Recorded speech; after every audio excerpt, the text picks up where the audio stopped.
How to build a bridge in Sons of the Forest. So to build a bridge, you have two main options. So a suspension bridge, which is best for long gaps in rivers, or a basic log bridge. So for this, let's try to make the suspension bridge. So just basically build like a door frame structure using logs right here. So build one on one end and build another one on the other end right here. So to do that, just place the logs vertically right here. So look at a point and look at another one right there. And you should see this arrow outline at the top to place the other log.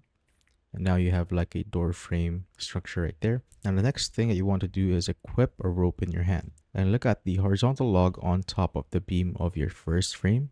And you will see a white arrow right there. So just left click on it. Then go to your other frame right here. And just left click again. And also do the same right there. Then you should have two parallel ropes right there. Now the next thing that you want to do is lay the floor. So let's chop some logs first. So chop logs in half lengthwise to create planks. So you should see this red outline when you look at the log right there. Then click on your left click to basically split it in two. Then pick up the planks. Then walk up straight to your rope bridge and look at the gap between the ropes right here. Then just simply left click to place it just like that. And continue placing the planks until the bridge is finished. After that, you can add the rope vertically right here and just basically go up, or you could also add some stairs to go to the bridge right here and just finish up the bridge just like that. And you now have created a suspension bridge.